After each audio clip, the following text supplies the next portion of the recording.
Hello friends. நம்ம இப்போ ஒரு ஜட்ஜ்மெண்ட் சம்மந்தமாக பார்க்க போகிறோம்.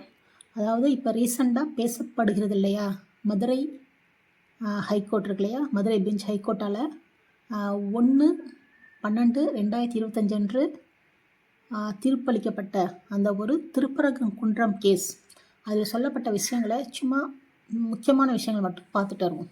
இப்போ பொதுவாக அதில் உள்ள விஷயங்களை பார்த்திங்கன்னா, ஆக்சுவலாக என்னென்னா, ஒரு குன்று இருக்குது, ஒரு பெரிய மலை அடிவாரத்தில் ஒரு குன்று இருக்கு இல்லையா, அந்த அடியில் வந்து நம்ம முருகன் இருக்கார், சுப்பிரமணிய சுவாமி இருக்கார்.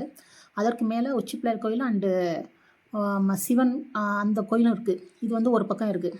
இது இன்னொரு பக்கம் என்னென்னா, கொஞ்சம் மேலே உச்சியில் இன்னொரு பக்கம் வந்து மேலே உச்சியில் தர்கா, அது கீழே வந்து நெல்லித்தோப்புன்னு சொல்கிறாங்க. அது கீழே வந்து கல்லறைகள் இருக்குது. அந்த கல்லறைக்கு போகிறவங்களுக்கு வந்து தனியாக அவங்க படிக்கட்டுகள் அமைச்சிருக்காங்க.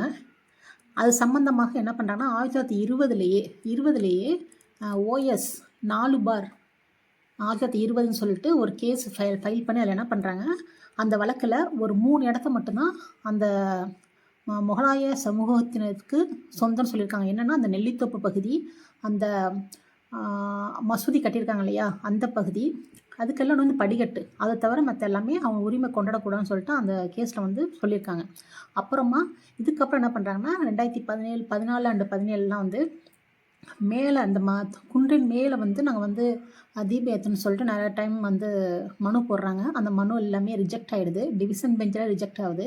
ரிஜெக்ட் ஆன அப்புறம் 2014 ரிஜெக்ட் ஆன அப்புறம் அதையே பேஸ் பண்ணி 2017 போடுற கேஸு அந்த பழைய தீர்ப்பையே உறுதி செஞ்சிடுறாங்க. சரிங்களா? உறுதி செஞ்சுட்டு இப்போ அப்படியே இருக்கும் சமயத்தில் இப்போ ரீசண்டாக முருகனுடைய பக்தர் என்று சொல்லக்கூடிய பேர் வந்து ராம ரவிக்குமார் அவர்கள், அவங்க வந்து இந்த வழக்கை தாக்கல் பண்ணுறாங்க.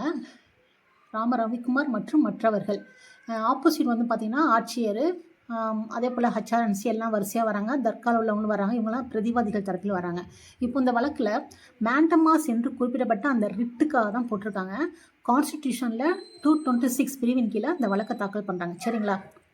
அவ்வாறு தாக்கல் பண்ணும்போது இந்த மனுக்கு ஆப்போசிட்டாக ஹச்ஆர்என்சி அப்புறம் பார்த்திங்கன்னா தர்கா சேர்ந்தவங்களே தனித்தனியாக என்ன பண்ணுறாங்க, ஆப்போசிட்டாக அஃபிடவிட், அதாவது ஆணையுறுதி பத்திரத்தை தாக்கல் பண்ணுறாங்க.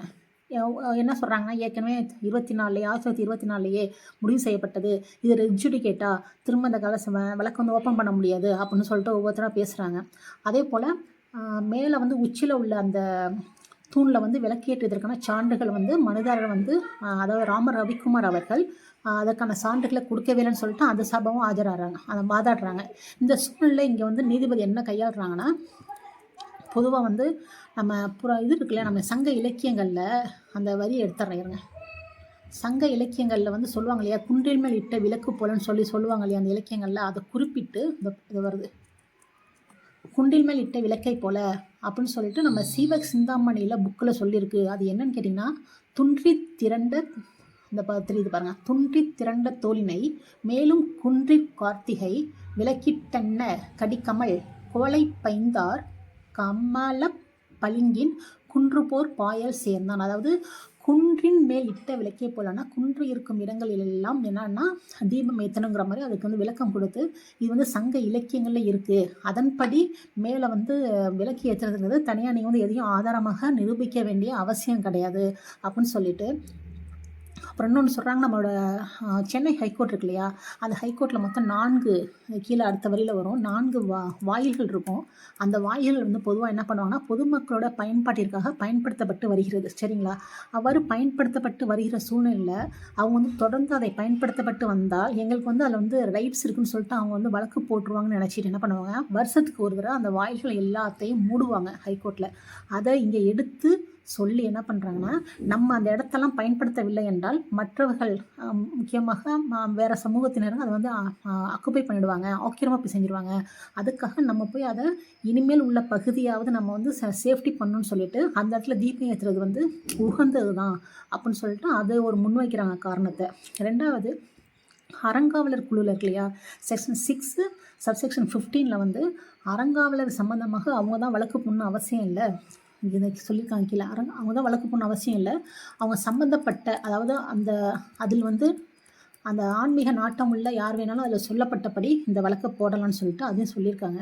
அதே போல் ஹச்ஆர்என்சியில் செக்ஷன் 63 ஒரு செக்ஷன் அதையும் கையாண்டு என்ன பண்ணியிருக்காங்கன்னா, இது போல் பழைய ஓஎஸில் வந்து 4/2020 வழங்கப்பட்ட அந்த தீர்ப்பு வந்து இங்கே எஜுகேட்டராக எடுத்துக்கொள்ள முடியாது.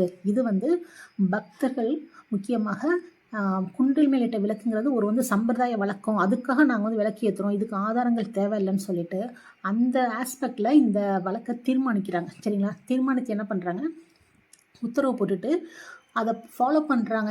எப்படின்னா அவங்க போய் அந்த ஜட்ஜஸ் என்ன பண்ணுறாங்க, நேராக போய் ஃபார்முலாவை ஃபாலோ பண்ணிக்கிறாங்க. ஃபாலோ பண்ணுற இடத்துல பார்த்தீங்கன்னா அந்த படி ஏறணும் இல்லையா தர்காவுக்கு, அந்த படி ஏறும்போது நேராக தர்காவுக்கு போகுது.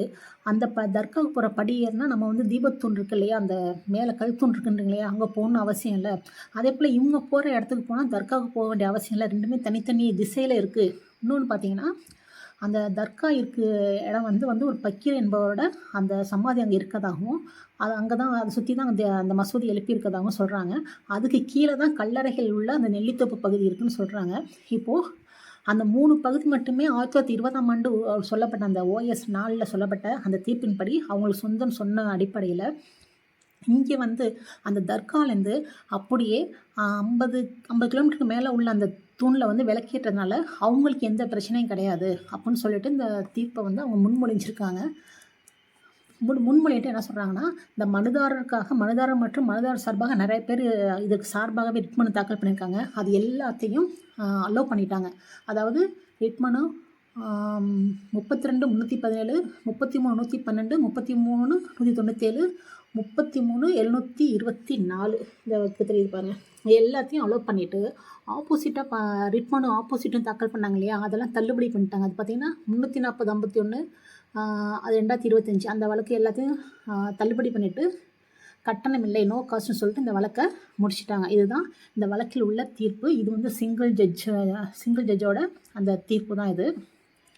இதை பற்றின விஷயங்கள் தான் இப்போ ஹை லெவலில் நம்ம திருப்பரங்குன்றம் சம்மந்தமாக ஓடிக்கிட்டுருக்கு. ஸோ அந்த தீர்ப்பை அவங்கள்ட்ட படிக்கணும்னு ஆசைப்பட்டேன். அது வந்து ரிசீவ் பண்ண டேட்டு பார்த்திங்கன்னா 1/12/2025. சரிங்களா? அதன்படி இப்போ வரைக்கும் இன்னும் தீபம் ஏற்றப்படவில்லை என்பதே உண்மை.